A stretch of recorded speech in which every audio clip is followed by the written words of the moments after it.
Thank you for joining us for our Saturday kickoff keynote here at OwlCrate-A-Con 2024.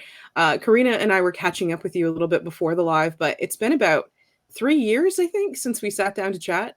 It has been. And I mean, to be very fair, I don't realize that like pre-pandemic was 5 years ago until like yesterday when I said that to somebody. So I don't really know what time is at this point, but I think it's been about 3 years.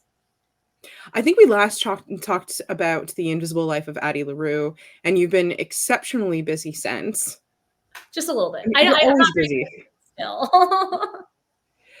I feel like every time you do release a book, about a month after, there's always like a tease of some sort on your social media, because like I don't think you actually stop writing at any point.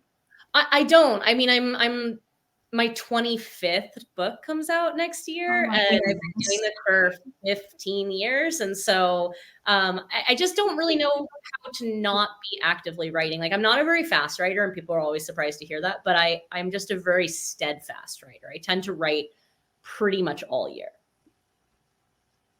That's wild. Yeah, it's been almost like 10 years since A Darker Shade of Magic. 9. Right? Yeah, it's 10 next year. Yeah, which was also OwlCrate's first ever book in a box. Absolutely. This means, of course, that A Darker Shade of Magic was the first ever book in, I'm sorry, a themed book subscription box. Very, very pedantic.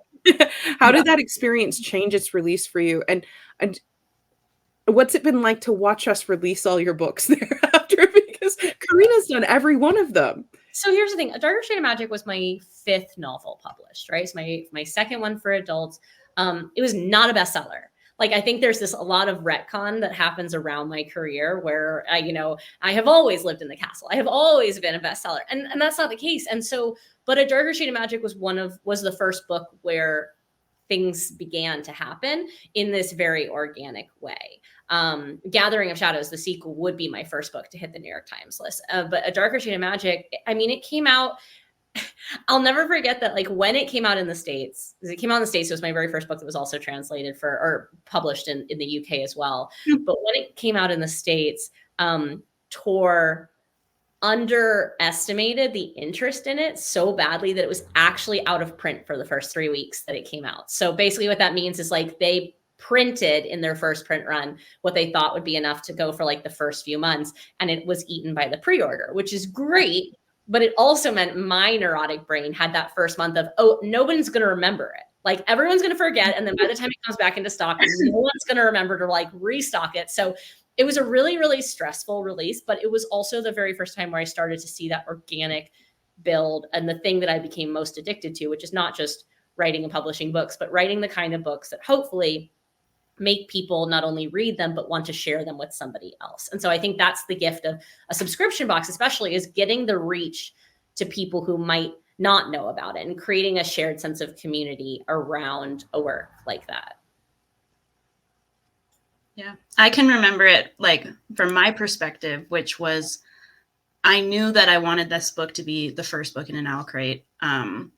Like, I read it and fell absolutely in love with it. And I just thought it was like the perfect fit. And it's funny because we knew that we wanted to do young adult, but A Darker Shade of Magic was adult. So it's actually kind of a strange pick. And I remember having to, like, on our FAQ be like, you might get an adult book. It's mostly because I wanted that one. Yeah.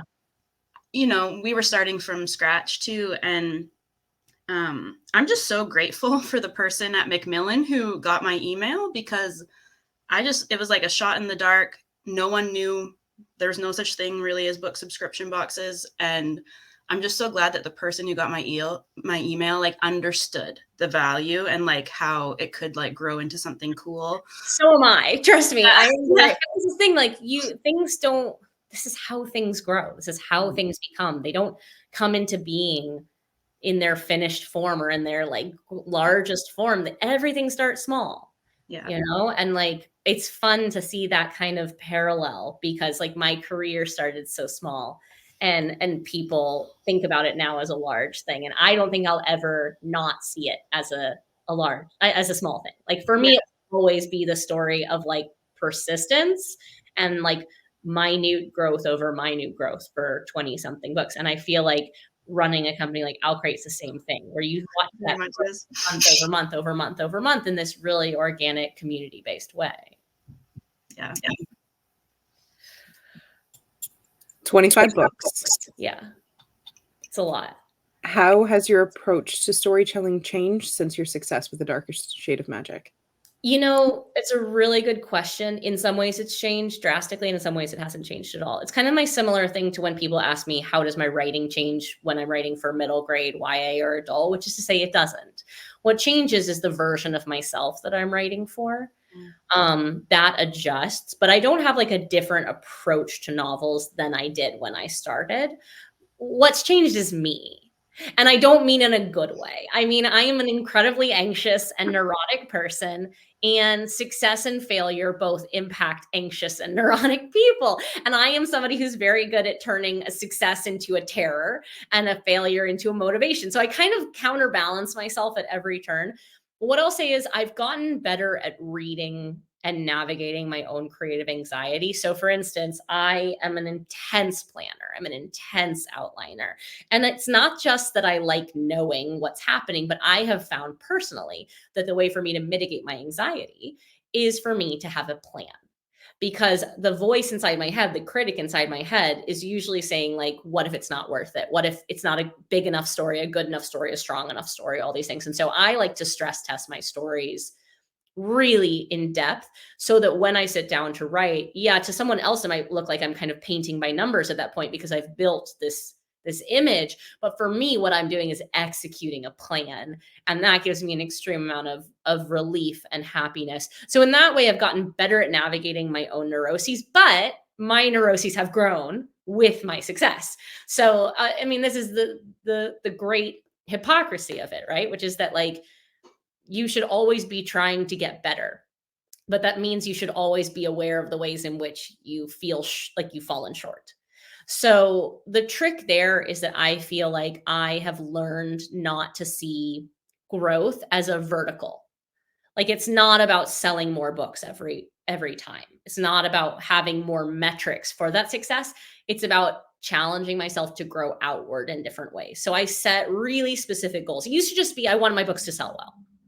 And then what you realize is you're on a happiness treadmill, right? That you're never actually happier than you already are. Because as you say, I want my books to sell 10,000 copies, and then you sell 10,000 copies. You think, I want my books to sell 100, and they sell 100. And you just reset the marker.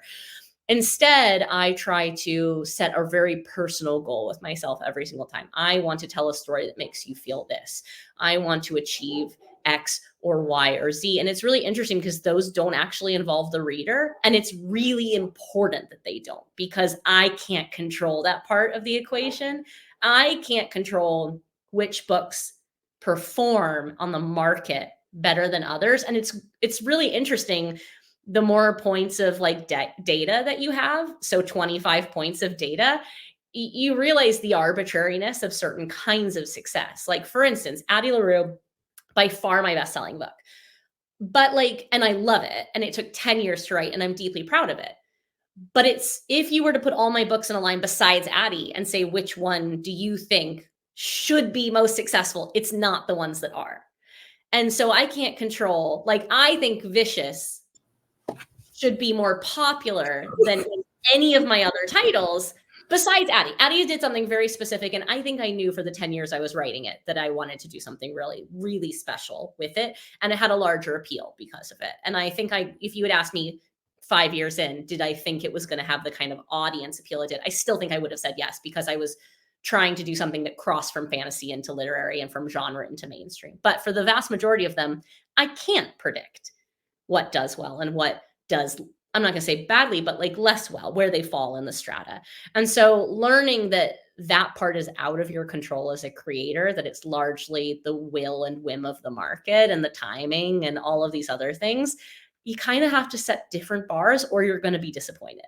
Like you're just going to feel like you're going mad trying to chase smoke all the time. And so I have changed in that I have learned, I think, to be a lot better about setting goals that only rely on me to fulfill them. That was a very long-winded answer. I'm sorry. I think it's a fantastic answer. And I think there's a lot of folks who are creative individuals, and like Korrina and I are sitting in here and we're nodding along because we do exactly the same thing. Yeah. And I think that that's actually a huge takeaway as a creative person, to set a goal that's something that you can like actually personally reach, and it has nothing to do with the commercial success of what you you're putting out, I feel, is a really healthy way of just dealing with your anxiety around that situation. I wonder though that if Vicious was to come out now with the commercial success of things like The Boys, Yeah. and things like Assistant to the Villain and all of like the really great, almost dark romances that we've seen that has a similar sort of vibe. Yeah. I just think it would be a different book these days. It would reach a different audience. I mean, I'm really interested. So I guess I guess the answer to that is we're going to see, because I'm working on the third and final book in the series now. And so, you know, that's going to come out probably in like 2026. And so the lead up to that will probably be a bit of marketing around Vicious and Vengeful. And I'll be really curious to see. I'm hoping they don't repackage it. I love my covers. Yeah. But I'm really curious just to see what the infusion of that kind of energy does for it. But what's really interesting is like it sells better year over year than my other books, meaning it's been consistent, like from the year it's come out. It continues to grow. It's just got like a 30-year tail instead of a 3-year tail. And I don't think it's a bad thing to have some titles which spike really high, really fast, and some titles that just quietly grow. It's the reason that I focus always on what's next. It's not about, you know, not caring about the work I've already made. It's about understanding that for the vast majority of writers, our careers will be defined by 100 bricks in the wall, not a single brick. Right? Like I'm building something. And the goal is that you have a dozen ways in, a dozen points of access, but I don't want to be prescriptive about the thing that speaks to you. And so I think it's a more holistic approach to my career, which is that I'm not banking on any one title performing in one specific way. And I've seen all of my series perform differently. Especially you said with The Gathering of Shadows, which is the book that was the sequel that put you on the New York Times. It's very unusual that a book 2 does commercially very well in any series, let alone lands an author on the New York Times. So I think that definitely speaks to like the testament of A Darker Shade of Magic and how it found that core group of accidental YA fantasy readers that really propelled it to where it was. I try to be, honestly, I feel like I'm an accidental fantasy author. And I mean that like lovingly. I love fantasy, but I really have tried to stake my claim as an author for people who think they don't like fantasy. I'm very interested in accessibility, character-driven fantasy, where it feels inclusive, where it feels like it's not asking so much of you that it feels exclusive to an audience. I really like being a doorway for people who say, I don't like fantasy. My favorite thing is when someone says that they love Addie LaRue, but they don't like fantasy. I'm like, you understand that's fantasy, right? Like that is a deal with the devil over 300 years. It's fantasy. And then they stop and they think about it and they're like, oh, I guess I didn't mean that kind of fantasy. And I feel like the platform of my entire career, the theme of my entire career will be dismantling the concept of what is fantasy, because it's not just dragons and wizards and multiple worlds, even though I have 2 of those 3 things, right? It's anything which departs from reality. And I think that we can earn a lot of readers by helping them understand that what they think they don't like, one, they might find a book that proves them wrong, but also that they have a very narrow definition usually of what that thing is, and that they actually do like it, just in a form that's more fitting. I also think, like, look, historically, fantasy has not favored women and femme presenting people, let alone non-binary people. Like, it's been very, like, a lot of women and femme presenting people don't believe that they like fantasy because it didn't center them. And so it's also about putting the right fantasy in their hands. That's like, hey, guess what? Like, you can be the main character of the story. You just have to find the right story. It's so funny you mentioned that, because some people who've been following OwlCrate for a long time know this, but when I started OwlCrate, I only read contemporary young adult fiction. Yeah. And I thought I was somebody who just didn't get fantasy. And so it's hilarious to me that, you know, I connected with A Darker Shade of Magic so quickly, and it became our first book. And now over the years, we're entirely fantasy. So it changed like my entire reading life, and just introduced me to a whole new genre that I love it. I love it. And like, I'm somebody who doesn't read one genre. I'm, in fact, like, the only way in which I'm prescriptive as a creator to other creators is saying that, like, I very, very strongly feel like creators should not read only the genre that they write. Like you have to have creative cross-pollination or you're just writing an ever narrowing road. And I feel the same way about readers, though it's less prescriptive. Readers can read whatever they want, but for creators specifically, I'm like, please read broadly. But I'm always saying like readers read for every 2 books you pick up that are in your comfort zone of what you love, pick up an outlier because there's a chance that like you do love so much more than you think. You just aren't looking for it. My new love this year has been horror and thriller, and there's 2 genres that I never thought that I would really enjoy, and I'm really, really enjoying it.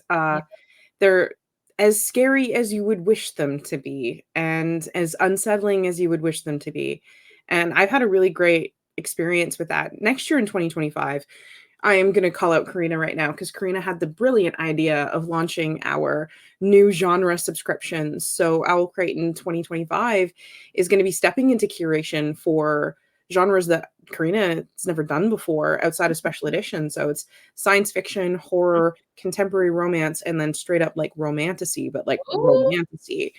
And Exciting. I think that everybody kind of evolves over time as a reader. Sure. I think And also, I read every one of those genres. yeah, I was gonna say it's just about like I think there's a temptation to narrow, and I think we have to push against it as consumers, as people who love story. We have to challenge ourselves to go broad, and that's why I say like look, do 2 or 3 that you know you like, and for everyone else, just throw in like use a library app and throw in a wild card, you know, and just see like choose a poetry collection, choose a graphic novel, choose something because it's just you never know how it's going to impact you. Yeah, I'm going through another kind of similar but different journey. Like we chose those genres based off of feedback from our community. But since deciding to go that path, it's totally opened me up to like adult contemporary romance, which like I just, again, didn't think it was like my genre, but you know, I knew that people loved it and I supported it. And now it's just bringing me so much joy over the past few months. Though. Plus, I love a book. I love finding a book that makes me eat my words. This is what it really comes down to. Like, like when I pick up a book, it's like I'm like, convince me. I'm like, if something feels like it's outside of my interest lane, if the writing is good enough, if the storytelling is good enough, I am very happy to have my mind changed. Yeah. How have your themes and your writing evolved alongside you over the last 10 years? I think they've gotten gayer, but here's the thing you have to understand. When I wrote, so I've always been gay. I came out very late though, and I don't think I understood. I mean, it's really funny to look at the first 25, 26 years of my life and be like so convinced I was straight and just watch me fall in love with girls over and over and over again. And just be like, I guess it's me, and try and date boys over and over and over again, and it not work, and me be like, I guess it's me. But so there's from Near Witch, from Go, there's a theme of otherness, but you can read my books in chronological order that I wrote them and see my coming out story. You can see me figuring out otherness and trying to find words for it, because that's really the difficulty about being closeted when you're closeted to yourself as well, is that you're incredibly lonely and you don't have a vocabulary for why. And so I think my books have gotten overtly gayer, but that's not to say that like the subject matter has gotten gayer because I came out so late. Not late, there's no timeline, but because I came out in my late 20s, I personally did not need coming out stories. I needed queer existence stories. I needed to see queer normalization. I needed to see characters whose inclusion in the story wasn't dependent on their sexuality, whose identity wasn't the plot. And there are stories in which those things are true, and those are great stories as well. But for me personally, my coming out wasn't about making my books just like all about being gay. My coming out is shown through the normalization of queer characters in central roles and their identity being so much larger than their sexuality. It was about not reducing characters the way, like we never reduce straight characters, and yet there's so many queer characters who get reduced to their sexuality as like, oh, that's the reason. Like I got asked by an editor one time, like, but why is that character gay? As if like they needed to have like their queerness needed a reason, or else they should default to straight. And so that's the thing I think you'll see as my books go on, is that like my agenda gets in, right? Like my desire to create queer normalization, especially understanding that my outness coincided with my success in this way where I had an opportunity to make queer books mainstream commercial successes, because those books are beautiful and they come out, but they often kind of don't get the marketing plans. They don't get the budgets. They just don't get things. And so to have approached it from inside the house and said like, okay, Tor's going to throw money at me. Like, I'm a successful author, so I have an opportunity to hold that door open and then give empirical data to upcoming authors so that Tor can say monetarily, okay, well, V, super successful, also super gay, so we shouldn't be afraid then to spend that money on other out queer titles. And it's not just me, like it's an industry-wide movement, but I was very aware of the fact that I had a responsibility as well as an opportunity to be honest and authentic and to not shy away from any topics for fear that I wouldn't get the marketing budget, because I had earned the marketing budget empirically. And that's what publishers look for, is like the excuse, the data. And so I felt like, yeah, my books have gotten queerer. The sexuality, I've gotten better at the vocabulary for the things I'm exploring, is what I would say. And sometimes it's big, and sometimes it's very not even subliminal. It's just part of the tapestry of the story. Like my next novel, Bury Our Bones in the Midnight Soil, is so gay. I mean, it's about 3 lesbians over the course of 500 years and the way their lives and deaths and afterlives are intertwined. It has on-page lesbian sex. It is very much about intimacy and hunger and fear and queerness as it pertains to historical time periods and closeting. Like it is, and even still, I wouldn't say that this is a book that's just about being queer, right? It's a book about love and about falling in love with a version of a person that doesn't exist anymore, and loss and collateral damage and all these things. But that is like a much louder theme than in Addie, wherein all 3 of those main characters are definitely queer. And Addie and Luke have both been in queer relationships, but it in many ways is straight presenting in a way that makes it incredibly consumable to an audience who might be slightly more averse or phobic. And so it's about normalizing in that context, but then it's like unapologetic with Bones. I think that's really maybe the word I'm looking for. I have become unapologetic about whatever it is that I want to tell. I didn't have unapologetic gay agenda on our bingo card for today. Should be.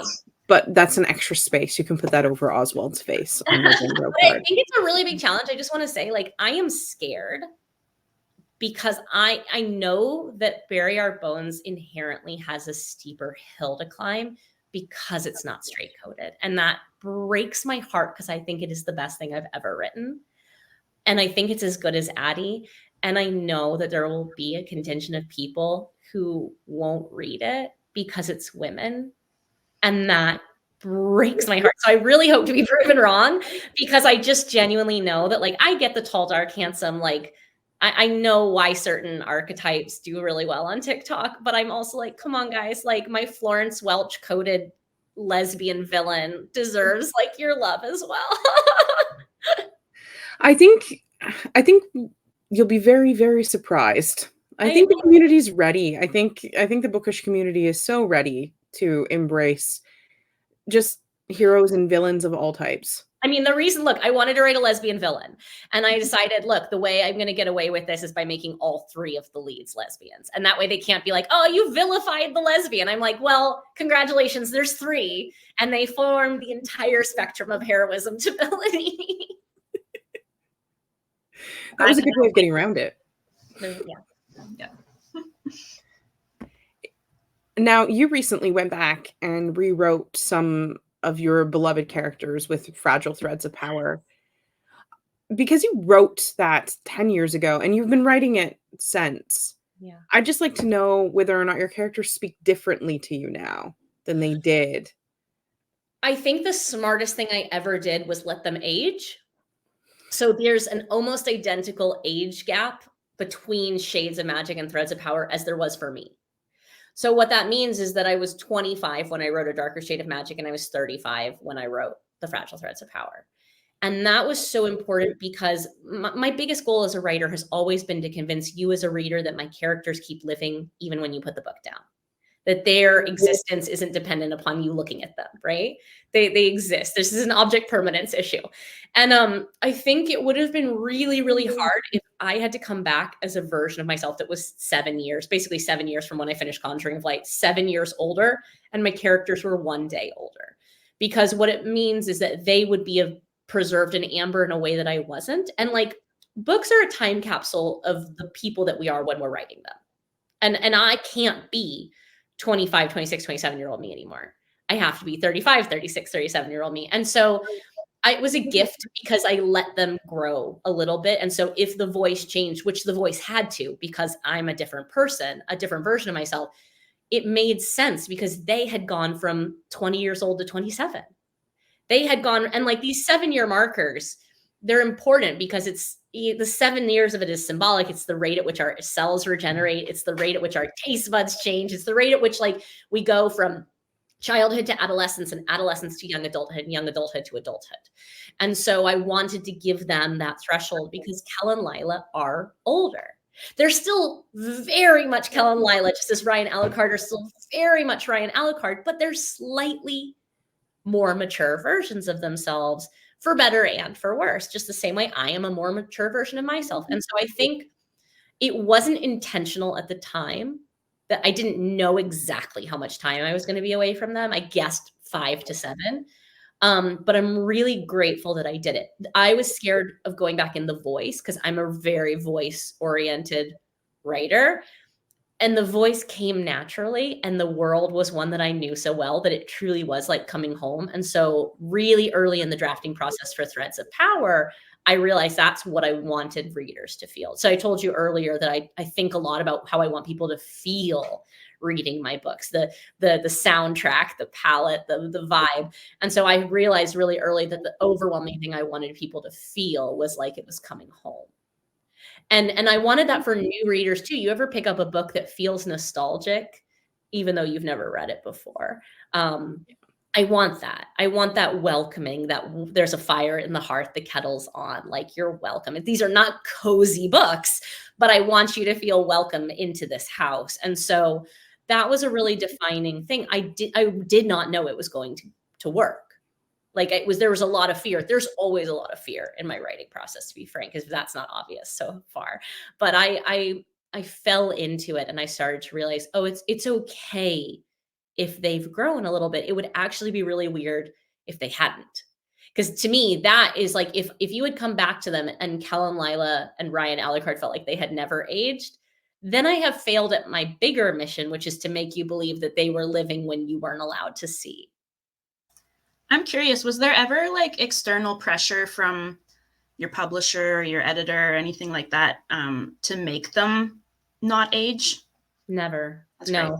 No. And the thing is, like, I've been with my editor at Tor, Miriam Weinberg, for 11 years, 12 years now. And we creatively butt heads all the time, but like she pushes me to, it's never about telling the story she wants me to tell. It's never about telling the story that Tor wants me to tell. She pushes me to realize the story that I want to tell, whatever that is. So we have a lot of very, very intense conversations in the lead up to me writing a book about, she wants to pocket, what is it you want to do here, so that I can then think about that when I'm reading this edit. And it's really good because same way that I encourage all writers to like write a pitch for a project that they're working on to help distill exactly what the heart and soul of it is, because you might get lost along the way. My editor always helps kind of challenge me and push me to be like, okay, but you said you wanted to do this. Has that changed? And if you said you wanted to do this, here's where it's succeeding and here's where I think you can adjust. So I've been really fortunate in that way. And I think it honestly comes with coming up small, because you have to remember, like, Tor won't admit to this. Neither will my editor, neither will my agent. But like when Tor bought Vicious, he didn't think Vicious was going to sell. But like my editor, Miriam, was like, but I'm really curious to see what you do next. Like she loved it. She's like, I love this book. The market will never let this book succeed. Like it was coming out of a time when the only comic booky things doing well were Marvel and DC.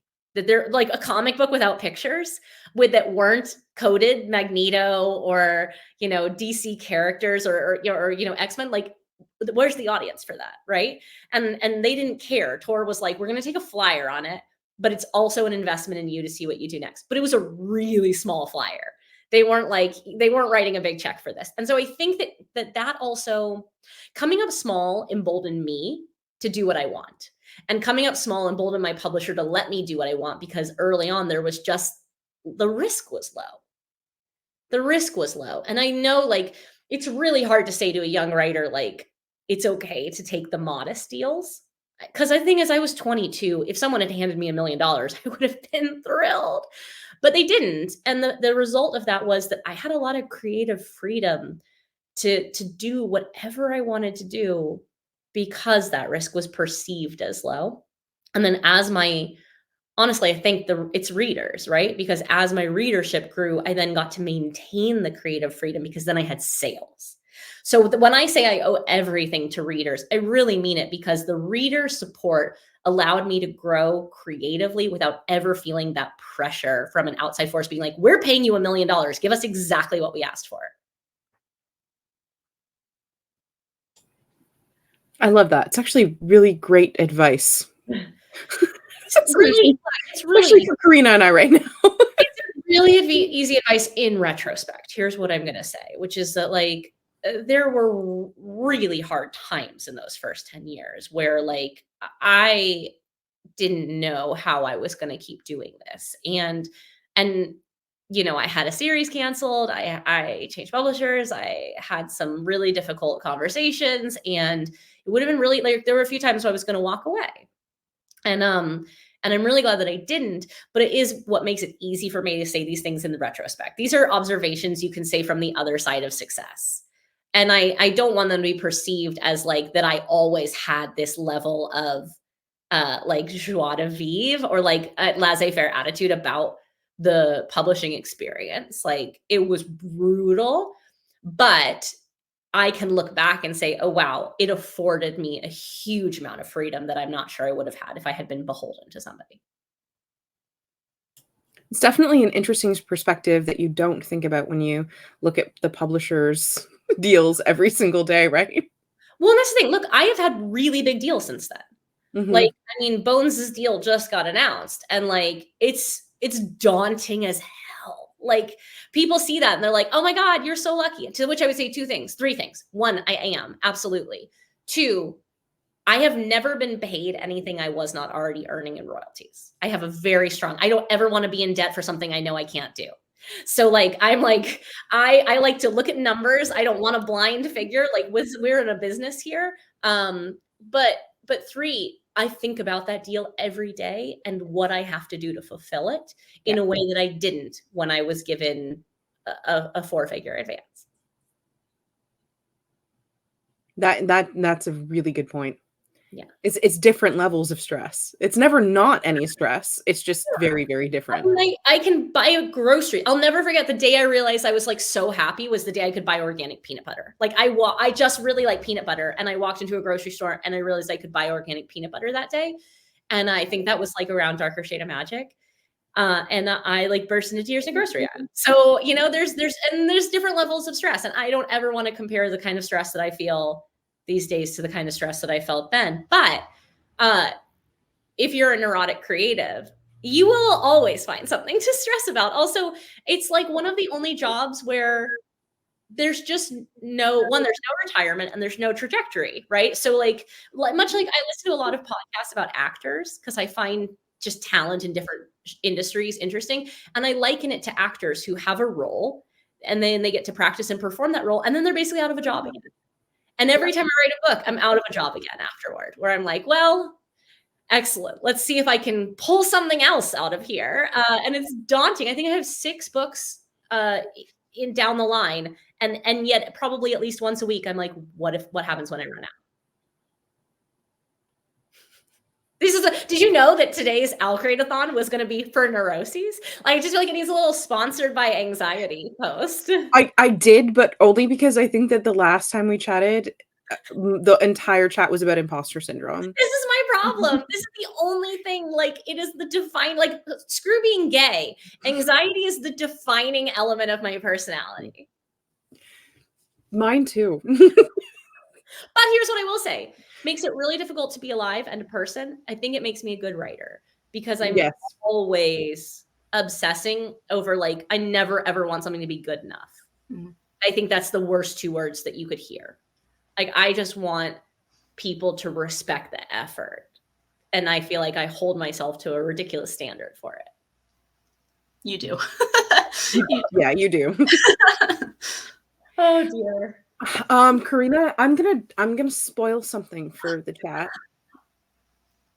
What are you gonna I don't say? know whether or not I'm allowed to spoil this. Maggie sent it to me, and we didn't ask you if we could do this, but I figured that if we're gonna give away 3 sets of the Darker Shade of Magic Anniversary Edition that we are currently doing to match the cover to Threads of Power, y'all might want to see the cover. We've not shown this to anybody outside of our team and V before. I was going to say, yeah, I've been geeking out for like 6 months over this process. Let me see here. If I can even bring it up. Can I bring it up?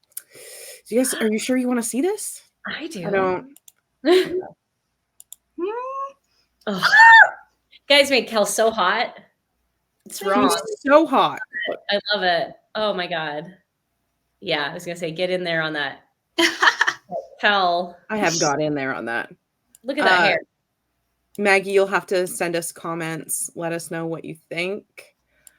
I love the low cut shirt. I think I'm noticing this for the first time. I was so taken by him. He has chest cleavage. He does. Yes. I love him so much. The good Lord intended. As the Lord intended, this jacket and this cleavage belongs to. He belongs to the man he will become. Just so hot. Yeah. So who's responsible for this hotness? So the artist that we worked with is the same artist we worked with for our edition of Fragile Threads of Power. It was really important to us that they all matched really nicely. Mm-hmm. Her name is Magdalena Pagowski. I'm sorry if I pronounced that wrong. I think her handle on Instagram is Lenyan Art. She's just fabulous. And yeah, she makes everybody hot. This is the cover for book 1, but books 2 and 3 also. I was gonna say, I have seen those covers. I have seen everything that is inside of these books, every piece of artwork and style. And I have geeked out over every single piece of this process. But the covers, when you see all 4 of them together, are just, they're beautiful. I feel very lucky. Can we assume that it's like Black, White, and Red London themed? Is that a safe assumption for me? Because I've actually not seen book 2 and 3. I'll bug Maggie for them after. I know I haven't seen them. And I'm only going to show off the first cover here because I'm mean. No, I mean, it's mean, but I also agree. You got to make people wait a little bit. But I will say that, even though you're showing off the cover, I just want to say that, like, the interior artwork is ridiculous. That's something that is different from Fragile Threads. Is that we got to do like artwork bound into each book. So there's 3 pieces of art inside every book. Yeah. They're going to look great as a set. They're going to look so good. They're going to look so good. I know we talked about this before we went live. I just feel incredibly lucky. It's such a gift. It's such a gift. Because the OwlCrate editions are your favorite? It's okay. You can say that. Don't tell anybody else.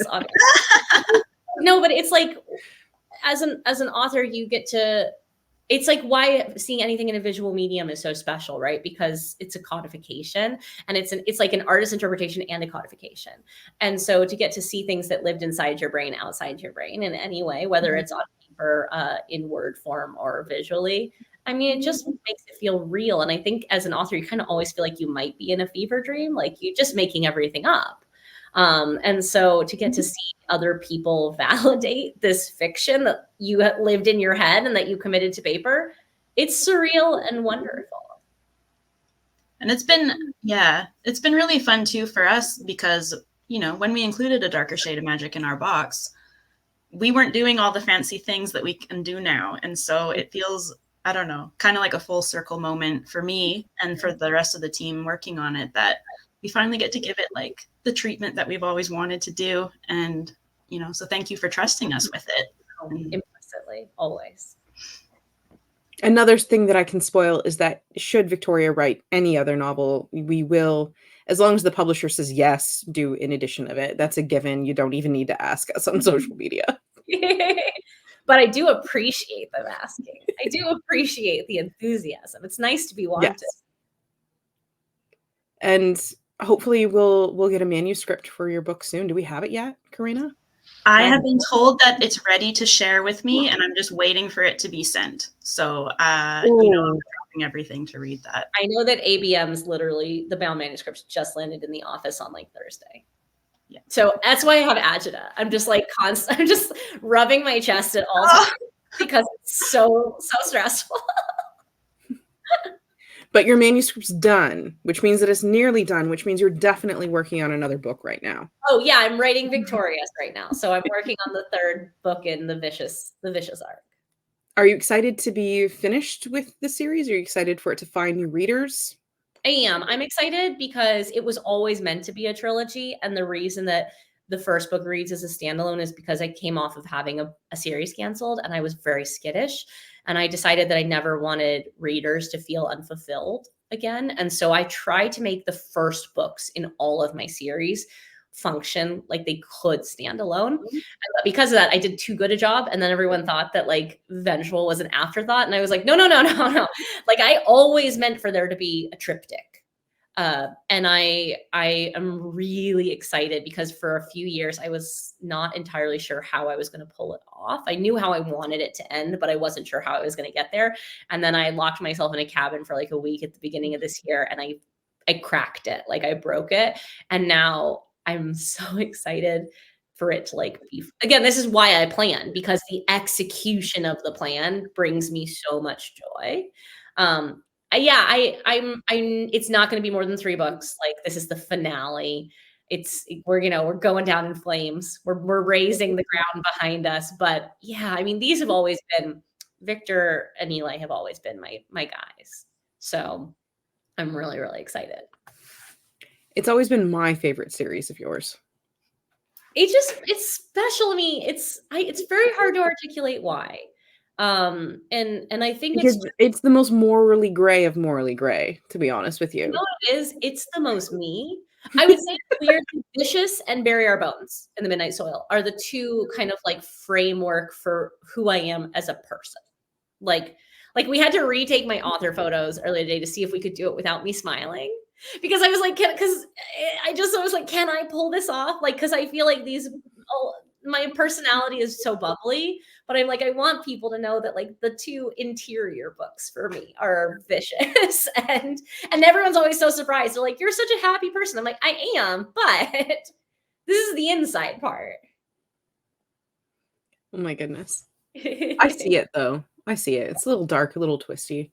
A little bit. I mean, I don't know what folks are surprised by. I mean, you wrote Vicious and then you wrote The Invisible Life of Addie LaRue, which ruined lives. So I look at Shades of Magic, there's sadist kings in there. There's a lot of torture.